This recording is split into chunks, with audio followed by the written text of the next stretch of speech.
লাখ টাকার বাড়ি নেই, কিন্তু যত্ন আছে, আছে ভালোবাসা, আর আছে সারা দিনের পরিশ্রম। এইভাবেই আমি আমার ভাঙাচোরা ঘরকে লাক্সারি করে রাখি। প্রত্যেক দিন সকাল থেকে উঠে রাত অবধি আমি প্রচুর পরিমাণে পরিশ্রম করে সংসারের একটা নয় দুটো নয় হাজার হাজার কাজ কিন্তু অনায়াসে সমাধান করে নিই। আর সেই সমস্ত কাজ আমি করি মন থেকে, যাতে আমার এই সুন্দর ঘরটাকে আরও সুন্দর করে তুলতে পারি। আসলে কি বলতো, আমাদের বাড়িটা তো পাকা বাড়ি হলেও সেই আগেকার দিনের মতনই রং করা, আগেকার দিনের মতনই মানে সব কিছু।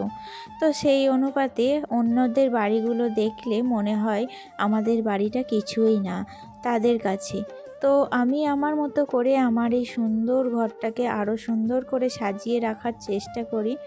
হোক না সেটা মানে কম দামি বা অল্প কিছু জিনিস, কিন্তু তার মধ্যে আছে অতিরিক্ত পরিশ্রম, যত্ন আর ভালোবাসা দিয়ে তৈরি করা, সাজানো। তো সব কিছুই কিন্তু আমি একবারে মন দিয়ে একা হাতে সমস্তটা করার চেষ্টা করি। যেমন ধরো, আজকে আমি সকালবেলায় ঘুম থেকে উঠে তারপরে দেখো বিছানাপত্রটাকে ভালো করে একেবারে তল থেকে ঝেড়ে নিলাম। তো সপ্তাহে একটা দিন আমি এভাবেই কিন্তু আমার ঘর গোছানোর জন্য রেখে দিই। আর তারপরে দেখো, শীত তো অনেকটাই প্রায় কম লাগছে এখন আগের থেকে। তো অনেক সোয়েটার চাদর সমস্তটা বের করেছিলাম, তার মধ্যে কিন্তু যেগুলো ভারী ভারী সেগুলো বেশ কিছুটা আমি কাচাকুচি করে রেখেছিলাম। তো সেগুলোই এখন আমি ভাঁজ করে নিচ্ছি। তো মানে হালকা ফুলকা দুটো তিনটে তো রাখবই, মানে এখনও যেহেতু ঠান্ডা যায়নি। আর যেগুলো খুবই ভারী একটু একটু করে কাজ আগের থেকে কমিয়ে রাখছি আর কি, পরিষ্কার করে তারপরে ওয়ার্ড্রপে ভরে রাখবো। যদি আবার লাগে তো বার করব, আর যদি না লাগে তাহলে কিন্তু ওইগুলোই পরে কিন্তু তুলে রাখবো। তো সেই কারণে একবারে তো মানে শীতের শেষে প্রচুর পরিমাণে জামা কাপড় কাচতে হয়। তো সেই ক্ষেত্রে একটুখানি কিন্তু আমি আগেই সমস্তটা কাজ আর কি আগিয়ে রাখলাম। আর এদিকে দেখো, মানে ওই যে রেগুলার জামা কাপড় যেগুলো আমরা পরি সেগুলো কিন্তু আমি এখানে এই যে ঝুড়িটা নিয়েছি, এই ঝুড়িটার মধ্যেই কিন্তু আমি সমস্তটা রাখি।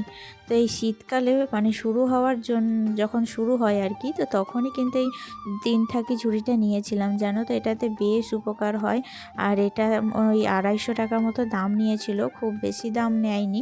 তো আমি আর কি আমার সংসারে যেটুকু ওই যে বললাম অল্প দামি ফার্নিচার বলো আর অল্প দামি জিনিস দিয়ে আমার সংসারটা সুন্দর করে সাজিয়ে রাখার চেষ্টা করি। জানো তো, আমার তো এখানে মানে ড্রেসিং আয়না বলতে কিছু নেই আমার ঘরে, এমনকি আমার বাড়িতেই নেই ড্রেসিং আয়না। তো অনেক শখ আছে একটা ড্রেসিং আয়না কেনার। তো আস্তে আস্তে করে দেখি কবে কোনটা করতে পারবো। মনের মধ্যে তো অনেক রকম শখ থাকে, কিন্তু আমরা কজনই বা সেটা পূরণ করতে পারি। আর অনেক দিন থেকে জমিয়ে জমিয়ে যখন আমরা সেই শখটা পূরণ করি, তার মাধুর্য কিন্তু আলাদা রকম, তার আনন্দটাও আলাদা রকম। তো আমিও মনে মনে অনেক কিছু প্ল্যান আছে। আস্তে আস্তে আমার সংসারটা এখন তোমরা যেটুকু দেখতে পাচ্ছ তার থেকেও কিন্তু আরও দ্বিগুণ করার চেষ্টা করব। আর তাতে যদি নাও সফল হতে পারি, তাহলে যেটুকু আছে আমার আমি সেটুকু নিয়েই কিন্তু মানে সুখে শান্তিতে থাকার চেষ্টা করব। অতিরিক্ত চাহিদাও মানুষের জীবনে কিন্তু একদমই ভালো নয়। যে যত বেশি চাহিদা করবে, যে যত বেশি আকাঙ্ক্ষা করবে, ততই তার জীবনে কিন্তু মানে অশান্তি নেমে আসবে, মানে অশান্তি কমে যাবে। তো সেই কারণে অতিরিক্ত চাহিদা ভালো নয়। তবে চেষ্টা মানে চেষ্টাতে যদি তুমি হার মানাও কিন্তু উচিত নয়। চেষ্টা চালিয়ে যেতে কিন্তু একদমই কোনো বাধা নেই। তুমি চেষ্টা করে যাও, একদিন সফল হবেই, এটা আমি মানি, আমি বিশ্বাস করি। আমাকে বাংলাদেশ থেকে এক বন্ধু কমেন্ট করেছে যে দিদিভাই, তোমার ভিডিও আমি বাংলাদেশ থেকে দেখছি, আমার মানে তোমার ভিডিও খুবই সুন্দর। অসংখ্য ধন্যবাদ আমার সেই বন্ধুকে অত দূর থেকে আমার ভিডিও দেখার জন্য আর আমাকে একটা সুন্দর কমেন্ট করার জন্য। অসংখ্য আমি কৃতজ্ঞ সেই বন্ধুর কাছে। এইভাবেই আমাকে সাপোর্ট করো। তাছাড়া আমাকে আরেক দিদিভাই কমেন্ট করেছে যে খাসির মাংস দিদিভাই প্রেশার কুকারে কিন্তু আমিও সিটি মেরে নিই। তো সেই দিদিভাইকেও আমার অসংখ্য ধন্যবাদ আমার ভিডিও দেখার জন্য, আমার ভিডিওতে কমেন্ট করার জন্য। তোমরা সবাই এইভাবেই আমার পাশে থেকো, আমাকে সাপোর্ট করো। আগামী দিনে আমি তোমাদের কিন্তু এভাবেই পাশে চাই। তো যাই হোক, অনেক দিন ধরেই তো দেখো রুমটাকে আর ডিপ ক্লিনিং করা হয়ে ওঠে না। আর আজকে কিন্তু এই যে দিদিভাইয়ের বাড়ি চলে যাওয়ার, মানে আমার ননদের বাড়ি চলে যাওয়ার কথা ছিল, তো আজকে তো যাইনি। মানে ওই যে তার শরীর খারাপটা এখনও পর্যন্ত ভালো হয়নি। আসলে কি বলো তো, ওই যে বাচ্চাটা নষ্ট হয়ে গিয়েছিল সেই প্রবলেমটা এখনও পর্যন্ত মেটেনি জানো। কারণ হচ্ছে বাচ্চাটা না পেটের মধ্যে কিন্তু মানে ক্লিয়ার হচ্ছে না। তো ডাক্তারে বলেছে যদি ক্লিয়ার না হয় ওষুধের দ্বারা তাহলে কিন্তু সেটা ওয়াশ করতে হবে। তো এখানে এসে তো যাই হোক আর একটা ওষুধ খেয়ে মনে হচ্ছে এবারের মতো ভালো হয়েছে, কিন্তু আর একটা দিন অপেক্ষা করে তারপর কালকের দিকে কিন্তু বাড়িতে রওনা দেবে। তো যাই হোক আজকের দিন তো দিদি আছে। আর ওই যে কালকে করেছিলাম একটু ওই যে মানে সেই গোলাপ জামের মতো পিঠে। তো যাই হোক আজকে আর কিছু বানাবো না জানো। তো আজকে রাত্রে রুটি বানানোরই মানে পরিকল্পনা আছে। আর এদিকে আজকে একটু হালকা ফুলকা রান্না করছি। আর আজকে কি হয়েছে জানো তো, মানে রান্না আজকে বিশেষ তেমন কিছু করিনি। প্রত্যেক দিনই তো মশলা দিয়ে রান্না করি, তো আজকে আমি মশলার কোনো রান্না করিনি। তো হঠাৎ করেই রান্না বান্না যখন শেষ আর কি, তো তখন এক ভদ্রলোক আমার বাড়িতে এসে উপস্থিত হয়েছে। তো তিনি হচ্ছেন আমার শ্বশুরমশাইয়ের ছাত্র। তো আমার শ্বশুরমশাই তো মাস্টার ছিলেন, তো তার কাছে স্কুলে পড়েছেন। তো আজকে হঠাৎ করেই কিন্তু তিনি চলে এসেছেন, বেশ বয়স্ক। তো তিনি হঠাৎ করে দুপুরবেলায় এসে হাজির। তো তিনি তো বলছেন যে মানে ভাত খাবে। এবার তো আমি মানে তেমন একটা মানে কি বলবো, মানে রান্না তো তেমন বিশেষ কিছুই করিনি, তোমরা দেখতেই পাচ্ছ। আলু ভেজেছিলাম, এদিকে করেছিলাম বিউলির ডাল, আর এদিকে একটু চচ্চড়ি মতো, আর তার সাথে একটু কড়াইশুঁটির বড়া ভাজা আর মাছ। তো মাছটাও বেশ অল্প। তো আমি তো ভাবলাম যে কি দিয়ে ভাত দেবো, তো আমি তো ভীষণ চিন্তিত হয়ে গেলাম। তো যাই হোক আমি কিন্তু কি বলতো ওনাকেই সমস্ত বাড়ির সবাইকে আগে খেতে দিলাম, তারপরে ওনাকেও কিন্তু খেতে দিয়ে দিলাম। তো আমি কিন্তু আজকে খাওয়া দাওয়া করিনি, আমি কিন্তু মুড়ি খেয়ে নিলাম। কারণ কি বলতো আমরা বাঙালিরা এটাই করে থাকি।